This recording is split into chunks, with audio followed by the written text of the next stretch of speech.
নিভেছে আলো, তুই নেই, কেউ নেই, লাগছে না ভালো।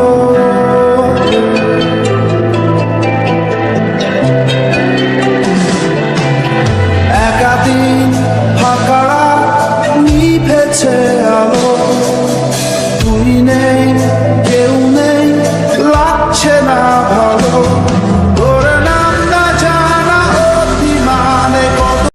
তো বন্ধুরা বৃষ্টি হচ্ছে দেখো।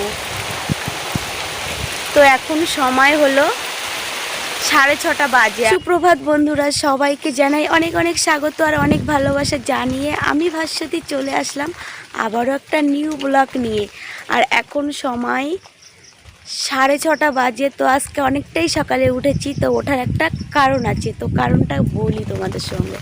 তো সকালে আমি মানে 5:30 নাগাদ বাইরে এসেছিলাম, এসে আবার যাচ্ছিলাম ঘরে যেই এক পা দিয়েছি দেখি বড় একটা ডাঁড়ার সাপ। তো দেখে আমি আর মানে ছুটে পালিয়েছি, এ সাপ ওখানে আর আমি আর মানে একদম উঠোনে চলে এসেছি। এসে আর তারপর থেকে আর ঘরে যাওয়া হয়নি। তারপরে ভাই বললো আমি বের করে দিয়েছি, তবুও আমি যাইনি। আমি বলছি আমার ফোনটা দে, তো ফোনটা নিলাম, নিয়ে তারপরে কিছু সময় পরে বাসন মাজতে আসলাম, তখন দেখলাম সাপটা বেরিয়ে গেছে। আর অঙ্কিত ওইভাবে ঘরে শুয়ে আছে, এখনও ওরা উঠিনি ঘুম থেকে।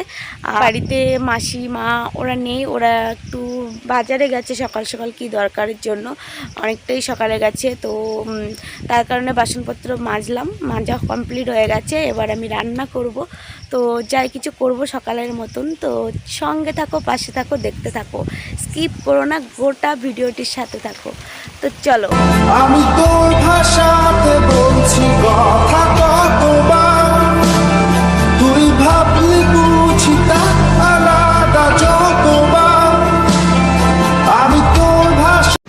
এবার চলে আসলাম আলু নিতে, আর এগুলো কিন্তু সব বাড়ির গাছেরই আলু। আর এদিকে দেখো কুমড়ো আছে, সেগুলোও বাড়ি। তো বন্ধুরা ফাইনালি চলে আসলাম রান্নাঘরে, আর এদিকে দেখো নিয়ে নিয়েছি 1 গামলি আলু। তো কি রান্না করছি একবারে রান্না বান্না করে এসে দেখাবো, কারণ প্রচুর বৃষ্টি হচ্ছে আর কারেন্ট এখনও আছে আপাতত, কিন্তু থাকবে না বেশিক্ষণ।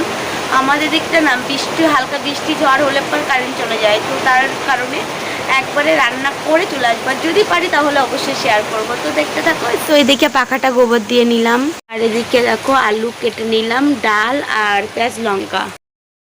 উনুনটা জ্বালিয়ে দিলাম, আর কি সুন্দর দেখো জ্বলছে উনুনটা। আর এদিকে 2 সাইডে 2টো কড়াই বসিয়ে দিলাম, একটাই দিয়ে দিলাম তেল আর পেঁয়াজ লঙ্কা।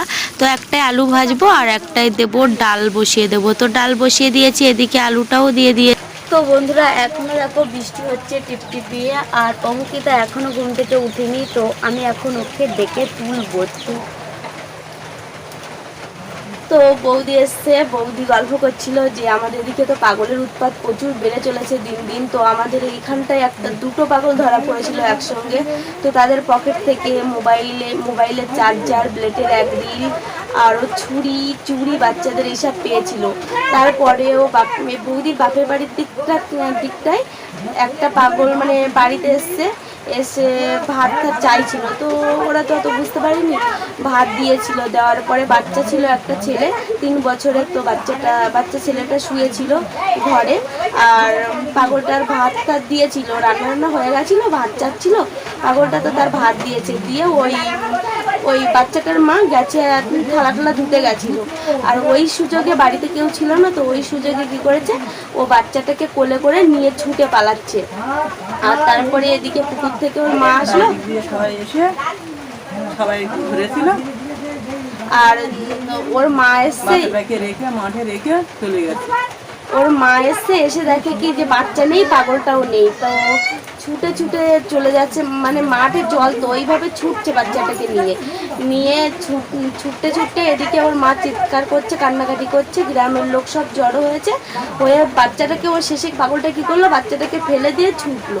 তো গ্রামের লোকজন ধরতে পারলো না পাগলটাকে।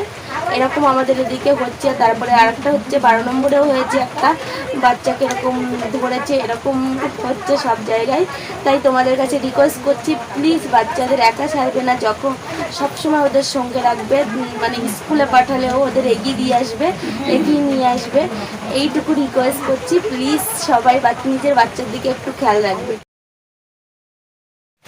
তো বন্ধুরা অঙ্কিতা উঠে পড়েছে। অঙ্কিতা গুড মর্নিং করে দে। আর ওই বৌদিটা এসেছিল, বৌদির সঙ্গে গল্প করছিলাম আর বৌদিও বলছিল। আর যে ক্যামেরাটা অন করলাম বৌদি বলছে যে আমি তোকে পরে বলবো, আমি বলতে পারছি না এখন, আমার লজ্জা করছে এইসব বলছিল। তো ক্যামেরার সামনে প্রথম কথা বলতে খুবই লজ্জা করে। আর এখন আমরা খাওয়া দাওয়া করবো। অঙ্কিতা এখন ব্রাশ করবে, দেখতে পাচ্ছ মুখ টুক এখন ধুইনি। তো এখন ওকে মুখ ধোয়াবো, ধুবিয়ে ভাত খেতে দেবো। ঠিক আছে? আর দেখো এখনো বৃষ্টি হচ্ছে। এই ভালো এই খারাপ, ও প্রেম মানে মিষ্টি পাপ, চলো মানে দিয়ে ফেলি ডুব, তুমি আমি মিলে।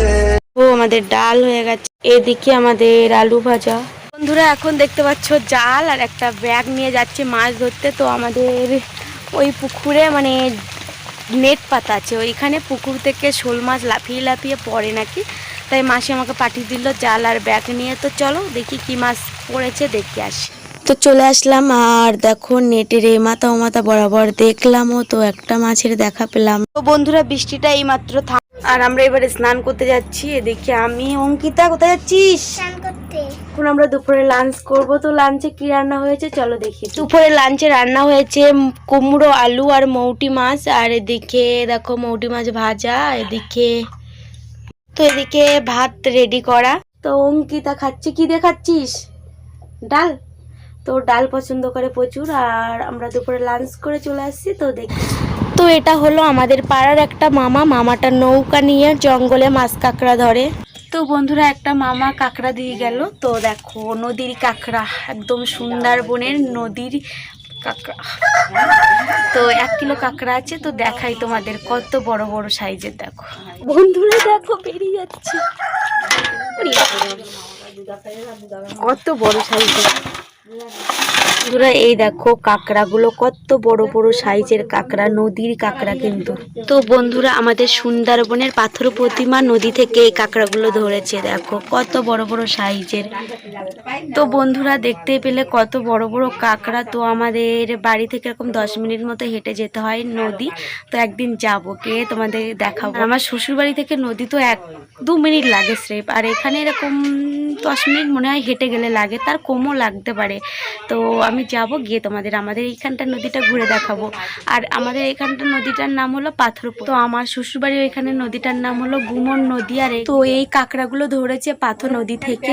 আর কিভাবে ধরেছে জানো? থোপা দিয়েছে, মানে বাঘের জঙ্গলে না, কিন্তু এটা হলো আমাদের এপারে বসতি জঙ্গলে জোয়ারে থোপা দিয়েছিল, সেই থোপায় এই কাঁকড়াগুলো পড়েছে। তো যাব আমাদের এই পাথরে একদিন যাব আর তোমাদের সঙ্গে শেয়ার করব।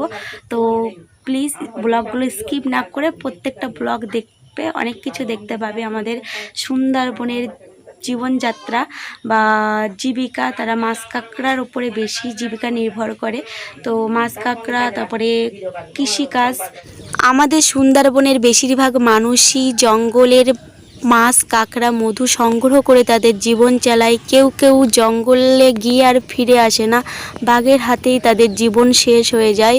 কত সন্তান যে তার বাবাকে হারিয়েছে, কত অল্প বয়সের মা যে তার স্বামীকে হারিয়েছে। সত্যি একবার আমাদের এই সুন্দরবনে আসলে দেখতে পাবে যে অল্প বয়সের বউরা তাদের স্বামীকে হারিয়ে কত কষ্টে জীবনযাপন করছে, কত কষ্টের মধ্যে তারা জীবন চালাচ্ছে। আমাদের এইখানে না একটা বিধবা পাড়া বলে একটা জায়গা আছে, একদম অল্প বয়সের বউদের স্বামী হারিয়েছে তারা, মানে ছোট্ট ছোট্ট শিশুদের নিয়ে কত কষ্টে দিন যাপন করছে। তো বন্ধুরা সেসব কথা আর কি বলবো। তো বন্ধুরা অনেক কিছু বলে ফেললাম আর এখানে ব্লগটা এন্ড করছি। আবার দেখা হবে পরবর্তী কোনো